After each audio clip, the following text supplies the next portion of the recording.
Hello students, how are you? कैसे हो सब? तो कल का टॉपिक को हम आगे बढ़ाते हुए आज का हमारा टॉपिक का नाम है रिलेशनशिप, है ना? क्या टॉपिक का नाम है? रिलेशनशिप। क्या टॉपिक का नाम है? Relationship between critical angle and refractive index. ठीक है, तो इस टॉपिक को हम मिटा देते हैं और relationship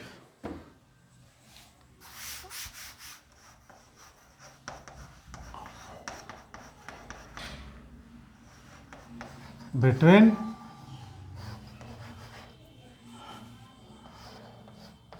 critical angle and refractive index. RI का मतलब समझ जाना आप लोग, रिफ्रैक्टिव इंडेक्स। ठीक है, तो आज का हमारा टॉपिक क्या है? इन दोनों के बीच संबंध या रिलेशनशिप इस्टेब्लिश करना। ओके, किसके किसके बीच, है ना? किसके किसके बीच? क्रिटिकल एंगल और रिफ्रैक्टिव इंडेक्स का। तो पिछला टॉपिक हमारा क्या था? डायग्राम को हमने मिटाला नहीं है, अभी हमने रखा हुआ है।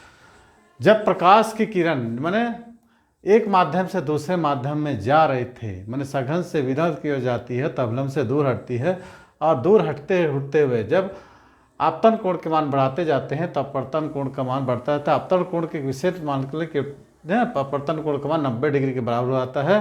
अब प्रकाश दूसरे माध्यम में जाने के बजाय उसी माध्यम में पूरी तरह क्या होती है? रिफ्रैक्ट हो जाती है। तो इस प्रकार की घटना को हम क्रिटिकल एंगल बोलते थे, है ना?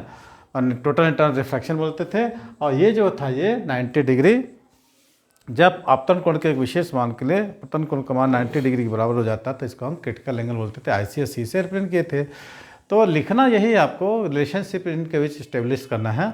जब प्रकाश की किरण है ना, जब when the angle of refraction, जब अपवर्तन कोण का मान इन एयर माने वायु के लिए कितना हो जा रहा है? Equal to 90 degree. The angle of incidence in the glass is known as the critical angle. When the angle of refraction in air is 90 degree, the angle of incident in the glass is known as the critical angles। ठीक है, for glass and water, किसके लिए? कांच और glass and air, कांच और वायु के लिए। इन दिस पोजिशन, ऐसी कंडीशन में, ऐसी अवस्था में, the refractive index of air, इसको हम बोलते हैं rare medium, with respect to glass माने denser medium, is given by the formula use करेंगे air to glass G mu A equal to sine I by sine R। ठीक, air mean rare medium के respect में denser medium means glass, तो G mu है sine I by sine R। ठीक है, अब हमने क्या किया था? I इक्वल टू IC और R equal to 90 degree, G mu A equal to sine IC और साइन 90 डिग्री, ऐसा कुछ लिखे थे क्या? है ना, G म्यू A। अब A म्यू G उल्टा हो जाएगा ना, ऐसा लिख सकते ना। अब the refractive index glass with respect to is given to, अब एयर टू ग्लास था, रिफ्रैक्टिव इंडेक्स है glass with respect to air. ये क्या था? एयर, और विथ रिस्पेक्ट टू ग्लास, और ये क्या था? Glass with respect to air. नहीं, अभी निकालेंगे A म्यू Z, इसको लिखते हैं अभी। ये था एयर रिस्पेक्ट टू ग्लास माने डेंसर टू रेयर मीडियम, और रेयर टू डेंसर मीडियम को हम कैसे लिखेंगे? A, है ना। अब क्या लिखें? The refractive index glass with respect to air, denser से रेयर की ओर।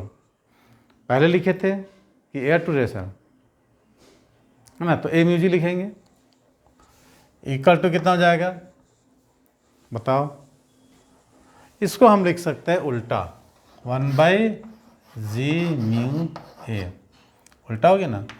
तो G म्यू A की वैल्यू लिखा देंगे 1/G sine I C upon sine 90 degree, इसकी वैल्यू 1 हो जाएगी। तो A mu G equal to हो जाएगा 1 बाई साइन आई सी।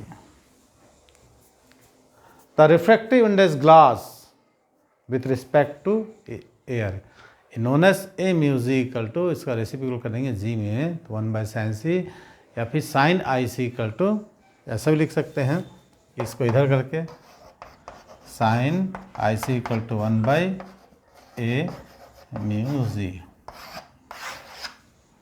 है ना।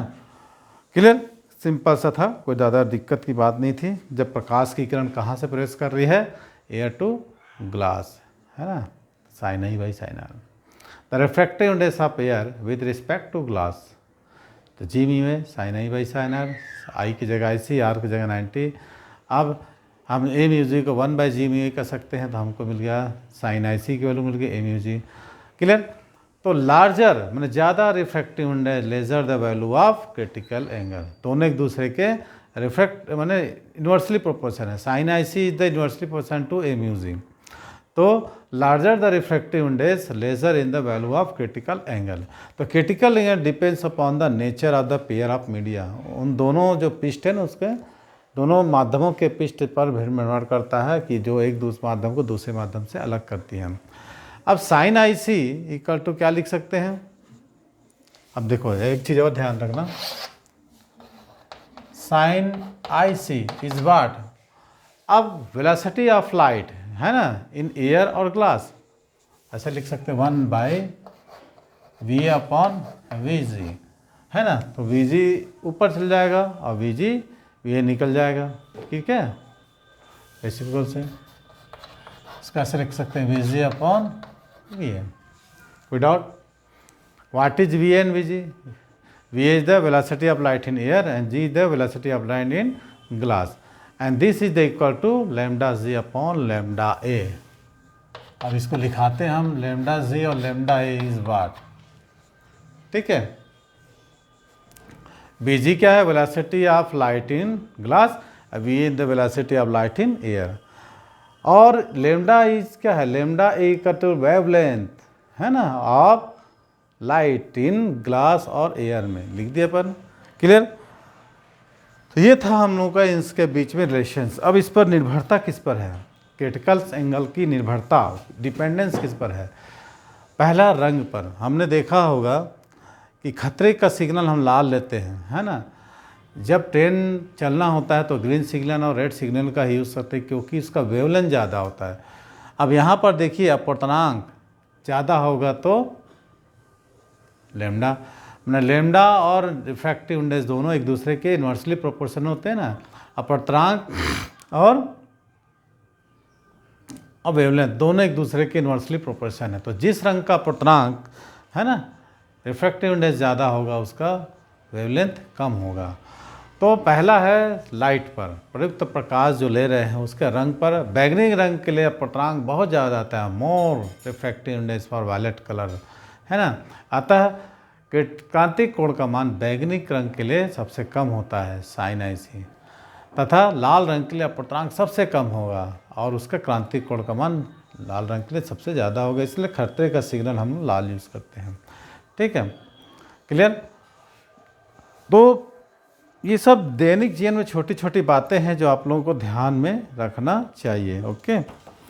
दूसरा ताप बढ़ापन, जैसे जैसे मान लो बाहर का टेम्परेचर जैसे बढ़ता है, आप लोग देखे होंगे गर्मी में टेम्परेचर बढ़ जाता है, ठंड में टेम्परेचर कम हो जाता है, बरसात में ह्यूमिडिटी ज़्यादा रहती है।